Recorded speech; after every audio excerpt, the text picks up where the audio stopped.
Hello everyone, my name is Protasilaos, also known as Prot. Today I want to do another video on philosophy, and this one is about self-improvement.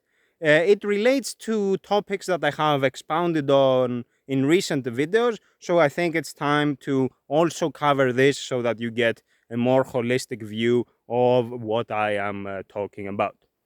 To do this video, I also want to climb up this mountain. You cannot actually see the top from here. It's quite some distance. It's a fairly steep climb, a fairly steep slope. So I will switch to the other view, the rear camera, so that you can have a first-person perspective on the climb that I am about to perform. And I am doing this because there is a philosophical point to it, but you will see it as I proceed with today's topic. So I'm switching to the camera. I switched to the rear camera. Let me just adjust a bit. So first I have to climb this, and then I will keep climbing to get to the top of this mountain. You can see the view. I don't really need to explain what is here. There are just pine trees and bushes of various types, including kistos. Kistos is a bush, a fern that exists in the Mediterranean. We find it in Cyprus, we find it in many other places as well. And there are lots of varieties of it, but I think the one we have here specifically at this spot is Kistos incanus, but I am not sure. Anyway, I want to reach the top up there. You cannot even see it from here. No, it's up there. It's just that top over there. So I just need to descend here, and then I will walk a bit up so you can get a sense of what this place is, how it looks like.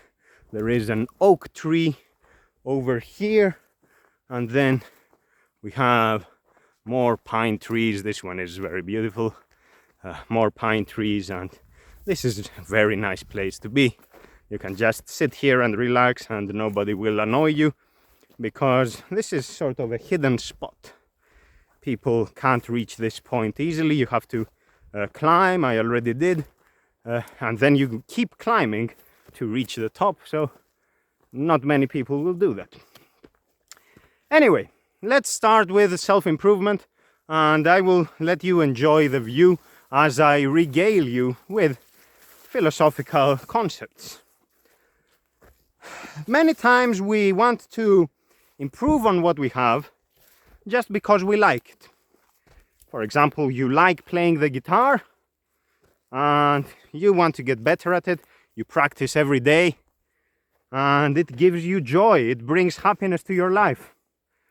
And there is nothing more to it. You just do it for its own sake. You like it, you do it. There is no more to it. And you improve that way. However, many times when we talk about self-improvement, when we hear that being discussed, you can get a sense of where I am now. When you hear that being discussed, and we are climbing up there, usually it is couched in terms of an ulterior motive. It's not about self-improvement per se. It's about working on yourself in order to achieve something else. And that something else, that reward, usually is something along the lines of money, fame, companionship or sex, and something along those lines. So you want to put in the work on yourself, you want to get better at whatever you can, so that you increase your value, as they put it, increase your chances of acquiring those objects of your desire, money, fame, sex, etc. So you put in all the work for them. So it's not really about self-improvement, right? It's about role-playing, like doing something, performing an act, so that you get the prize at the end. So you don't really care about improving yourself. You only care insofar as there is a reward. Let me then liken it to what I am doing now. You ask someone, hey, you seem to know stuff. I want money, I want fame, I want sex. Where should I go? And this person points at the mountaintop and is like, up there. You will find the answers up there. There is a treasure chest that you can just acquire, it's for you. There is a beauty up there that is waiting specifically for you to have sex with them. And once you are done, there will be an audience waiting for you to applaud you and to treat you like the truly special person that you are. So you believe this person because you are desperate and you are like, okay, great. Now I have something to work towards. I can see it. The goal is in sight. It's just that mountaintop. So I will put in all the work. I will put in all the effort to be able to climb the mountain, to be able to scale the mountain. So you work on it. Of course, you cannot do it just on first try. So you will put in the work, maybe a few months, maybe a few years, it depends. And eventually you climb to the top. And you climb to the top in expectation of finding that reward, right? What I described. So you don't want to climb to the top, for example, for the view. You don't care about the view. You don't want to climb to the top for the sake of climbing, for the excitement this brings. No, you care about none of that. All you care about is the treasure chest and the beauty and the audience, that sort of thing, that are waiting for you up there. So you climb to the top and there is nothing there. And you are disappointed now because you put in all that work and you have not seen any return on your investment, because you are seeing it as an investment, right? So you're like, I was treated as a fool. We have to keep going, by the way. I was treated as a fool, but I cannot go from here, sorry, because there is this bush and I should, actually let's circumvent it. I think I can do it. I was a fool to believe in that person who said that I have to climb the mountain, because I wasted all that time and effort on improving myself, doing all those tasks to get better, to be able to climb the mountain. And what did that bring me? Nothing. Nothing whatsoever. So you become nihilistic. You get into this view of underestimating or altogether dismissing what you have and continuing to obsess about what you do not have. And you assign too much value to that which you do not have. And because you do not have it, and because you continue to want it with a burning passion, you feel sad. You feel demotivated now. So what started off as self-improvement becomes a grind. It becomes an ordeal. It becomes something that doesn't fulfill you. Something that doesn't add value to your life. Because you are not doing it for its own sake.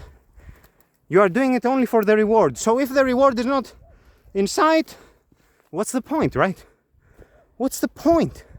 I am showing you the view, folks. we are close to the top. And you can also see that there is nothing at the top. Just, just to be consistent with the narrative here. Okay, almost there. So you are gravely disappointed. And you are disappointed, and what you have, you ignore. You ignore the fact, for example, that through self-improvement, you managed to build up the endurance to actually climb that mountain. So I am at the top now, folks, and you can see there is no treasure chest here and no people whatsoever. Let me show you the view. Let's see the other village in the distance. The sun, there are clouds, but the sun is very, very warm today. And I cannot see anything right now because the sun is beaming in my screen. So hopefully you can see something here. I can't, but I will just do this panoramic view and hope for the best. I don't know what you are seeing, but hopefully it wasn't all in vain. Let me switch to my camera now. Okay. So you reach the top and you are disappointed. And you underestimate or altogether ignore and dismiss what you have. You don't assign any value to the fact that you are healthy, for example, that you are fit. You ignore all that and you say, but I don't have money, fame, etc. that I was looking for. When we do philosophy, and if we want to simplify it, what is philosophy? Very simply, we basically get into the habit of asking why. Why am I doing this? And you give an answer, and if you remain philosophical in your disposition, you will continue asking questions. Is this answer sufficient? Is it appropriate? Is it right? And so by philosophizing, you have one answer, and this gives rise to 10 questions. And then when you answer those questions, you have 100 questions, and so on. So philosophy won't really give you an answer, but it gives you an idea of what isn't the answer. So maybe you don't get a clear understanding of what is the positive statement, but you know in negative terms what isn't the positive statement.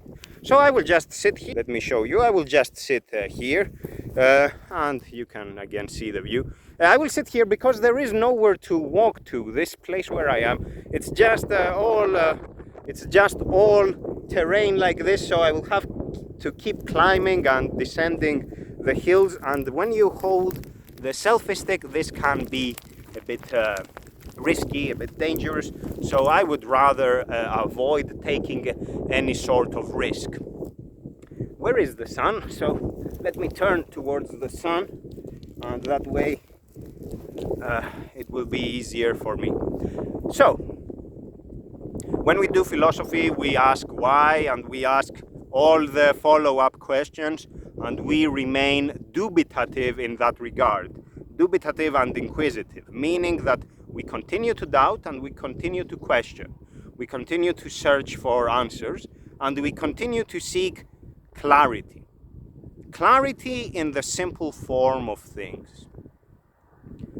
When you want self-improvement for the sake of the ultimate reward, self-improvement for the sake of those prizes, money, wealth, companionship, sex, etc. You have set a goal that you think you deserve, a goal that you think is rewarded to anyone who puts in the work, the honest work. and you are like, okay, I am working on myself, and yes, I will get it. So you think, fundamentally, you think that you are entitled to it, that the work you put in gives you a title, a claim of ownership on that which you want. But such a title, such a claim on ownership, of ownership, does not exist. There is a very good chance that you will put in the work and nothing will come out of it in terms of an ulterior end. You will put in the work, you will climb the mountain, and you will reach the top, and there will be nothing at the top. It will be just a nice view. And if you appreciate the view, you will have a nice experience in that regard. But if you don't appreciate the view, if you don't care, you will be thoroughly disappointed, heartbroken. Many times in life, we desire things, we want to be in states of affairs, we wish to experience aspects of the world that are not consistent with our actuality. We want things because we think we can have them, or we think we will like them, or anyhow, we do not consider the fact that maybe we cannot. It is okay to try.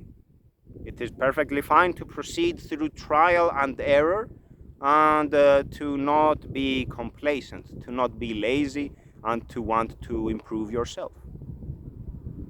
The key is to not make the mistake of thinking that because you put in the work, because you are not lazy, because you are motivated, etc., that you deserve stuff.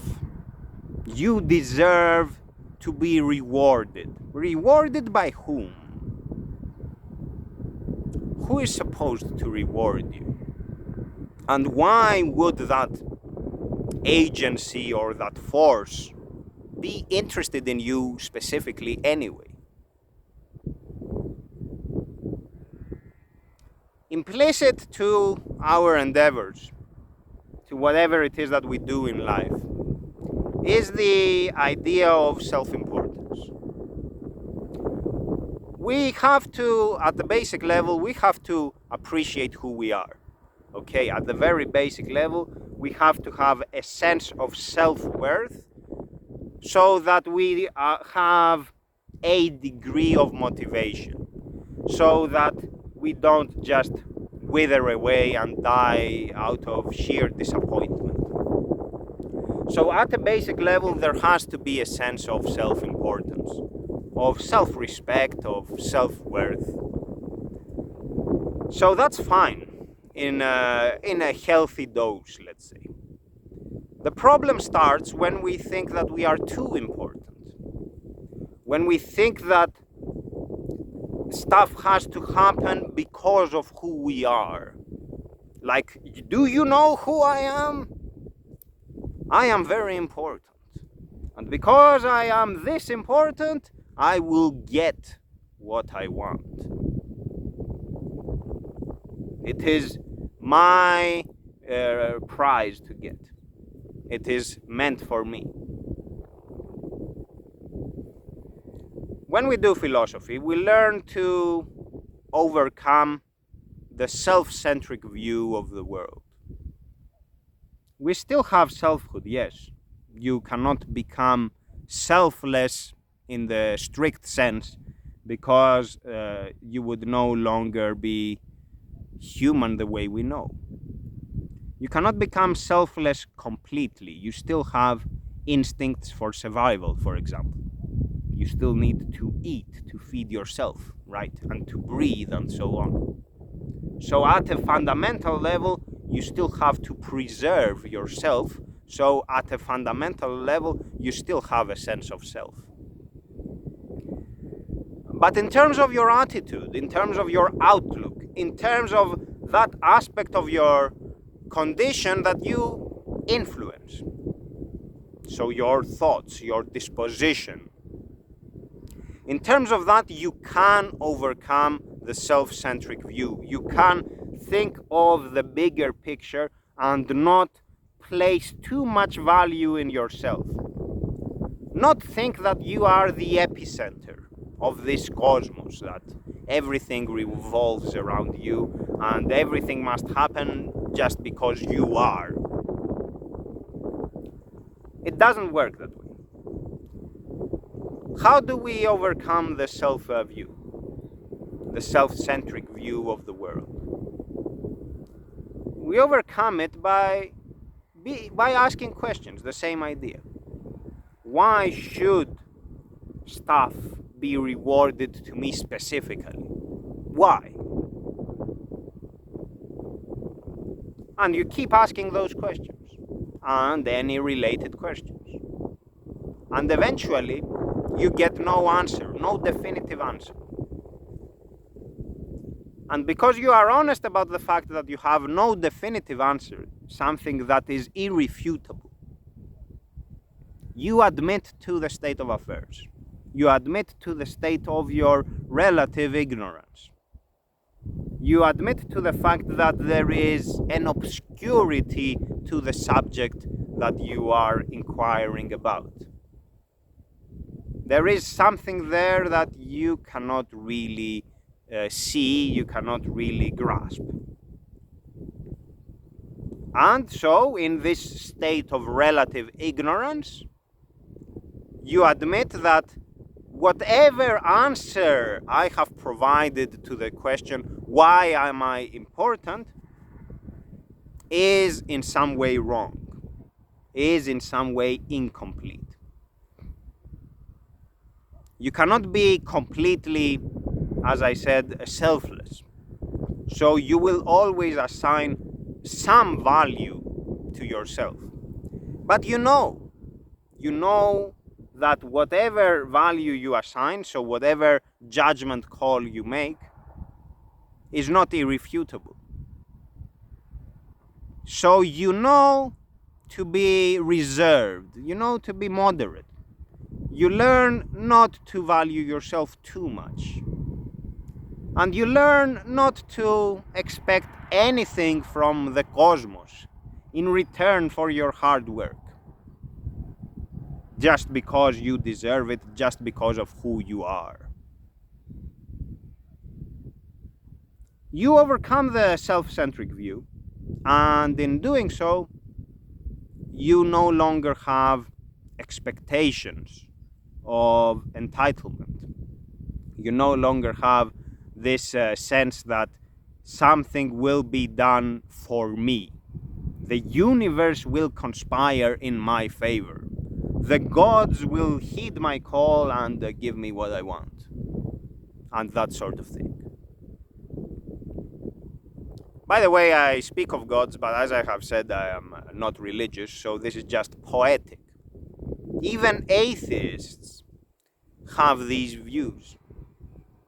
They have this idea that some force in the universe, something, is observing their work and will reward them for it. They don't think of it in terms of gods or some theistic conception, but they still think that they are at the center of some attention. They still think that they are important, and they still think that someone or something is out there paying attention and ready to give them what they want. When we do philosophy, then, we learn to appreciate what we have for what it is. We accept what we have. We accept the fact that we have health, for example. I am happy to have health. I am happy to be able to climb this mountain. I am happy to be able to enjoy this view and to be able to talk without a script and that sort of thing. We accept what we have, but this does not mean that we are complacent, because we want to learn more. We are, by our nature, we are inquisitive. We are curious. we have a sense of awe, a sense of wonder. I see this, by the way, I can switch the camera. So you see what I'm seeing. I hope that you see, I'm not sure. So I see this view, and it inspires me, and I have too many questions about this cosmos. Too many questions, and questions that are answered by science. Of course, I'm not saying that philosophy is about giving answers to everything. But fundamentally, as animals, okay, the sun is out, so I will just switch back. But as animals, fundamentally, we are animals that are very curious. We are beings that want to know stuff. So by being inquisitive, curious, dubitative, we continue to search. So of course, this also applies to ourselves. We continue to explore who we are. We continue to explore the limits of our condition. I want to learn more about who I am, because it's the person I know the best. It's the person I know since the early days of having awareness of myself. Okay? So it's my conduit into this world. It's how I understand the world. So I want to know the world and I want to know me, because there is an interplay between the two. Myself interprets this world. Myself understands this world. So by trying to explore both, I satisfy this innate curiosity that I have.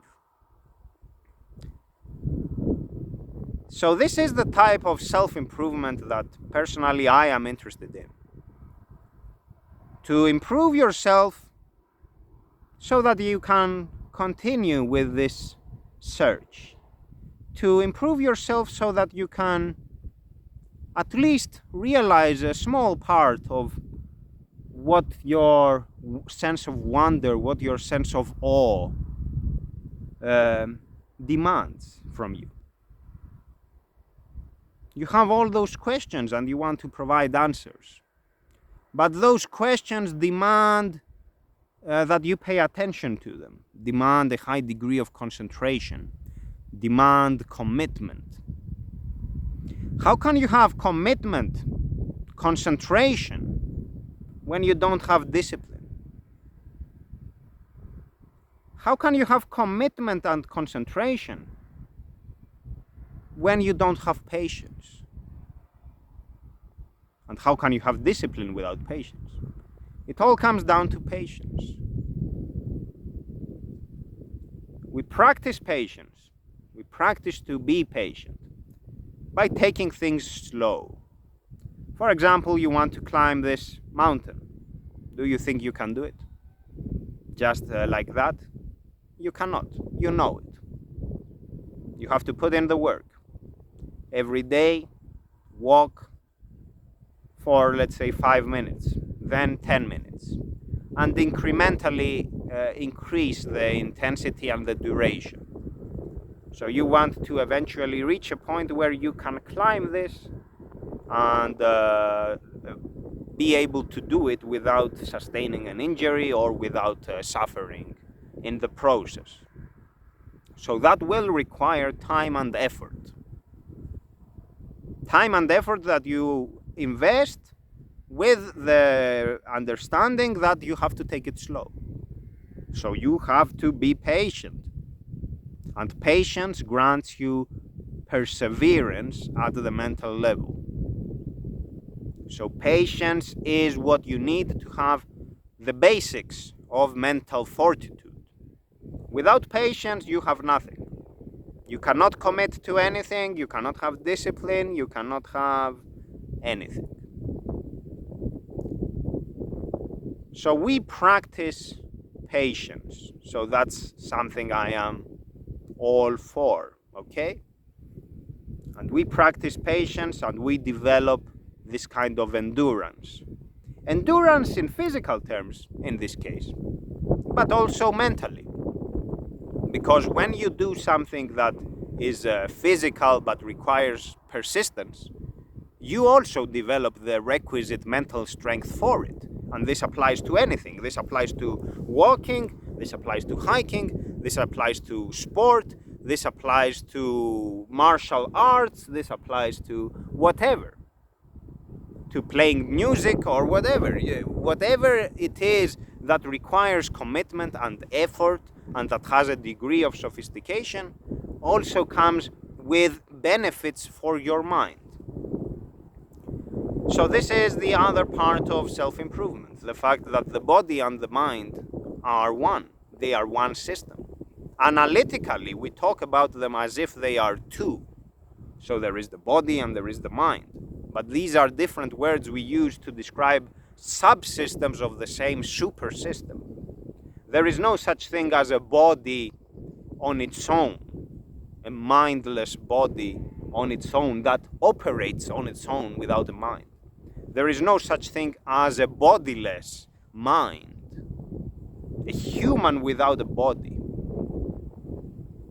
So to be human is to have body and mind as part of a single system. To be able to proceed with matters of the mind, to be able to persist on those questions, to continue searching, to continue questioning, you also have to have health, for example. When you are sick, when you feel down, you cannot do anything that requires your attention, any kind of intellectual activity. It's impossible because your body is committing all the energy it can muster, all those resources, to the immediate priority, which is to overcome the illness. Same idea when you are feeling a persistent pain. You cannot focus on what you want to do because the pain is distracting you, because your body is trying to work on it to overcome it. Okay? So my idea of self-improvement again involves this idea of taking care of the body and taking care of the mind, trying to keep them in a good condition so that we can have the luxury to inquire upon those matters that are about our life, those matters that we consider important, like why am I here? Why am I doing this? Why do I expect X, Y, Z? Why? For all those questions. When your body and mind are in a good condition, you have clarity of concept. You are in a better place to have it because there are no inhibitions. There is nothing that prevents you from pursuing what you want. There is nothing there that holds you back. And this is the other aspect of self-improvement, which has to do with self-inhibitions. When we are not philosophical in our disposition, we tend to develop beliefs about who we are, and we assign truth value to them in advance. So basically we are prejudiced.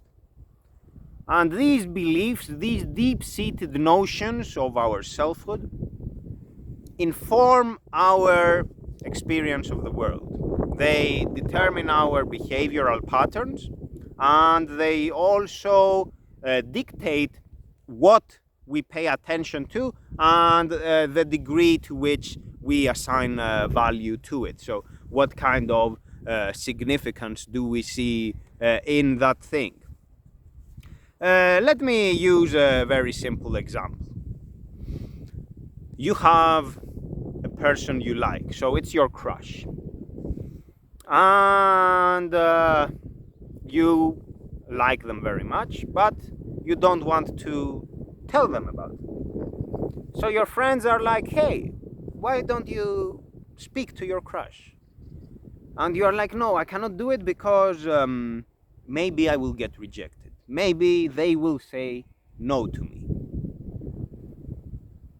So what happens is that you have this idea in your mind where you and your crush are in good terms, in a fantasy state of affairs that does not give you actually what you want, but which entertains this hope that maybe I will get what I want. But you never act out of that maybe. So that maybe is unrealizable because you will never act out of it. And this deep-seated belief has to do with, in this case, with insecurity. You don't want to recognize the truth because you fear that you will lose something. What actually do you have in this case? You have just a placebo. You have just an idea that things are in a good state, but that's just an illusion. That's just in your mind. You don't have any sort of relationship with your crush. So you let this insecurity guide your actions, and you let this insecurity condition how you see the world. The philosopher in this case would ask, why am I insecure? What is it that I am afraid of? Why do I think that I am incompetent, incomplete, inadequate? Where do those ideas come from, and what is the proof behind them, supporting them? So the philosopher will be honest about their condition. The philosopher will be self-critical and will say, the facts do not support these conclusions. What I think about myself is just biased. I just have this idea, maybe it is based on prior experiences, but still those experiences are not a sufficient sample size. So why do I continue to entertain this notion? Furthermore, despite the fact that I am insecure, why do I think that the illusion, that this fantasy that I have, this product of my imagination, is any good? What does it give me? By asking all those questions, the philosopher will simply stop worrying about it. The philosopher will reach the conclusion that when we are in a loop of thinking the whole time, when we overthink, we forget to live. We forget that you cannot escape from the loop of overthinking by more thinking. You have to act. So the philosopher will act. The philosopher will either tell that person what they feel, or will simply say that it doesn't matter anyway. It depends on what kind of what kind of conclusion you will reach in your philosophizing. But whatever you do, you will do it by acting. You will do it by acting because you will recognize that your mind does not have all the answers. You will do it by acting because you will come to the realization that you cannot achieve omniscience in laboratory conditions, in a controlled environment. So you will be more relaxed about it. You will be more relaxed also because you don't have a heightened sense of self-importance when you are philosophical in your disposition. You don't have a heightened sense of self-importance, as I already explained earlier, because you know that you are not the center of attention. You know that you are not the epicenter of this world. You know that It's not everyone out there who is depending on your actions and who is holding their breath, waiting for your next step. There is none of that. So you don't assign too much value to yourself. You don't worry about it too much. By the way, I don't know if this wind affects the sound and if you can listen to me. So maybe I should get up and try to find a spot that is not where it's not so windy. So just a second, because I got caught in my hair. So maybe I can go here. So you overcome your self-inhibitions. That's the point. You overcome your self-inhibitions and you basically escape from that loop of overthinking. In here it's maybe more quiet. I don't know. So this is a bit better. But it's not easy for me to sit here because there is no place. It's all those plants. Maybe I can get to the other side here and then it will be okay. Just a second, folks. Sorry about this. Okay, so this is a bit better. I think here we don't have the wind. So let me sit here. So you overcome your self-inhibitions basically by not assigning too much value to yourself. You don't assign too much value to yourself, and thus you don't think that what you do is super important. It is important, as I said, okay? But it's not super important. It's not the be-all, end-all of this world. So you are relaxed about it. So there is a lightness to your disposition. You just act. You just act and see what happens. And when you get the truth, you just accept the truth. Maybe your crush likes you as well, so you will have what you wanted. Or they do not like you, so you will have the freedom finally to move on. To move on and maybe find another person who might like you. Or maybe finding the truth that there is no such person out there that has a mutual feeling. The same feeling you have, they have as well. Because there has to be a double coincidence of wants. It's not just what you want, it's also what the other person wants. Either way, you will accept reality.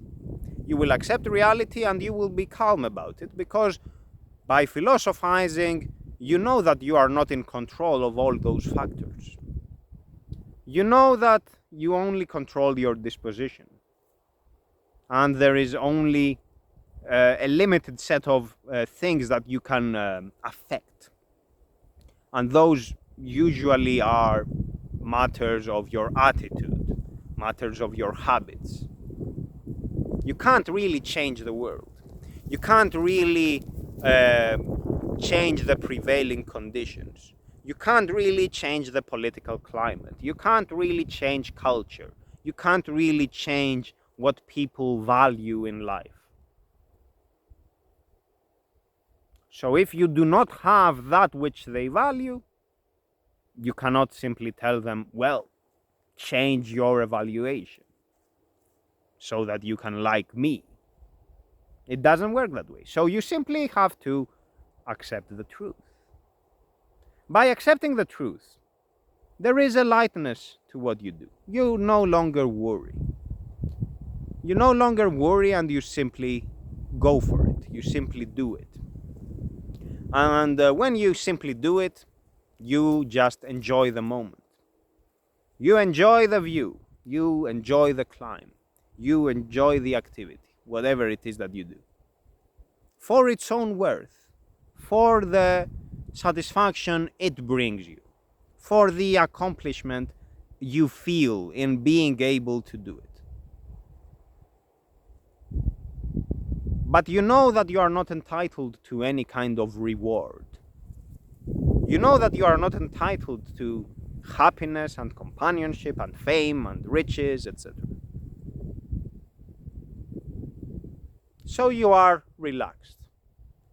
You are one with this world.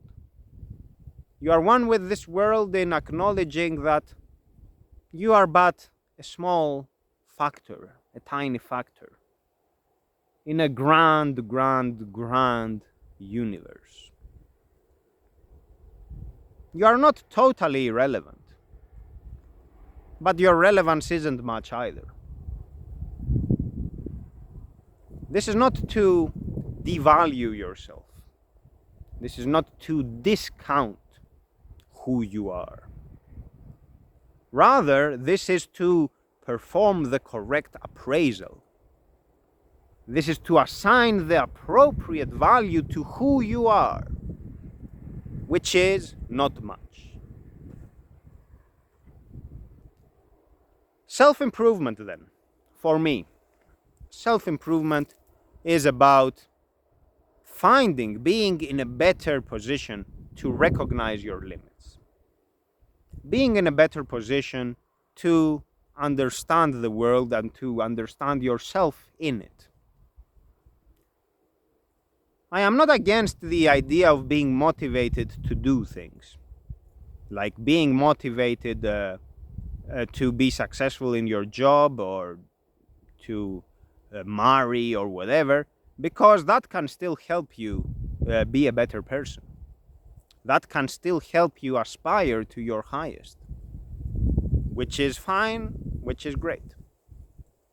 My point here is to not expect that you will be rewarded necessarily for your hard work, because that will have the adverse effect. Instead of being a good person, you will turn sour.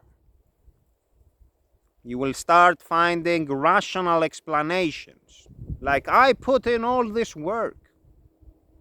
Why am I not getting anything in return? It must be because modern people are this and that.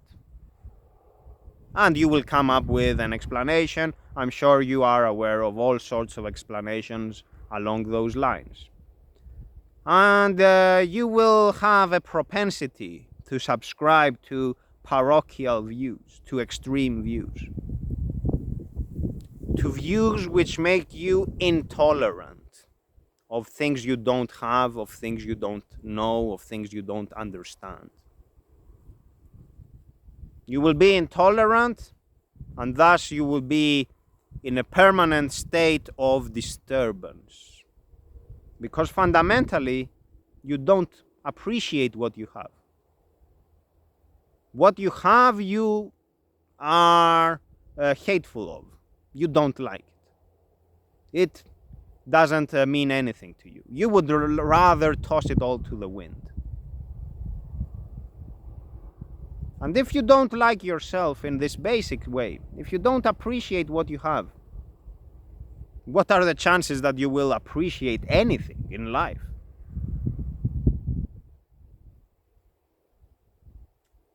So you will become a problem. What started out as self-improvement for you, this motivation to find the promised prize, is a problem. It becomes toxic. So obviously that is not what I want. What I want in my self-improvement is for you to understand that there is no reward. Self-improvement is what the words mean. You improve yourself and you are just a better version of yourself. Does anything happen afterwards? Maybe. Maybe if you are a better version of yourself, you will be able to experience, to be in experiences that you wouldn't have otherwise been into. Maybe. But that's not the point. If you do it for that and you don't get that, you will be acerbic. You will be bitter. You will be thoroughly disappointed and externalize that disappointment on others, and that won't be a nice place to be in when lots of people do that. So self-improvement is tricky in this regard. It is something that you have to be mindful of. It is something that You have to do with the understanding that you are okay if you climb the mountain and there is nothing at the top of it. And when you reach the top, you are like, there is nothing, but there is a nice view. And I am thankful. I am thankful to have had the chance to experience this. I am grateful for what I have. Because there exists a possibility, there exists a possible world where I don't have this. There exists a possible world where everything I take for granted is taken away from me. A possible world where I have nothing and I am even worse off than I think I am. So you have to be calm about it. You have to be calm about it. You have to aspire to your highest. You have to continue wondering about the world in the grand scheme of things, but also our world, our everyday affairs. Because when we do philosophy, we also ponder about everyday matters and politics and social issues and so on. And you are relaxed. You are relaxed and you are at a point of stability where you are no longer disturbed by the outcome. You are not disturbed if there is or there isn't any kind of reward, because you are not in it for the reward. You are in it simply because your condition imposes as much. Your condition as a human makes you be curious, it makes you be all those things that we know. So you might as well get better at what your condition renders necessary.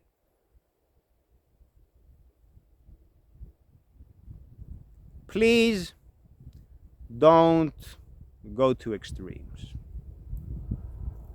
Don't turn your disappointment into a weapon that you will use against others. Don't expect rewards. Don't think that you are special and that the universe will conspire in your favor to grant you your wish, to supply you that which you desire. Don't do that, because the universe does not care about you. You are not that important.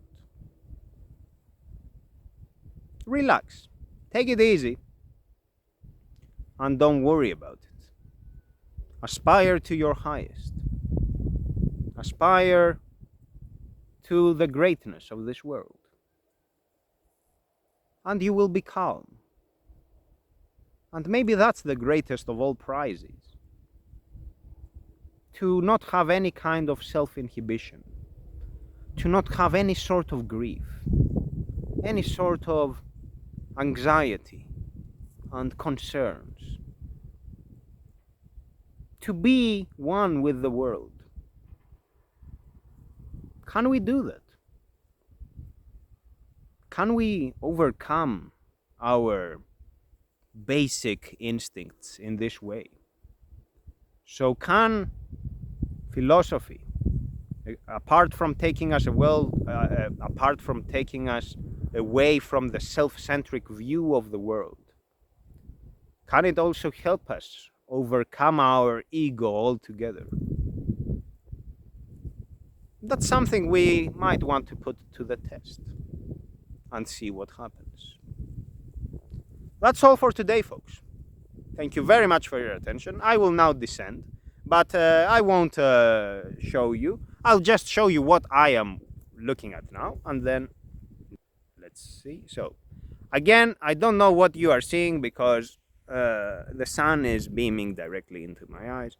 So this is it. Switching to my camera. Okay, so thank you very much for your attention, folks. That's all for today.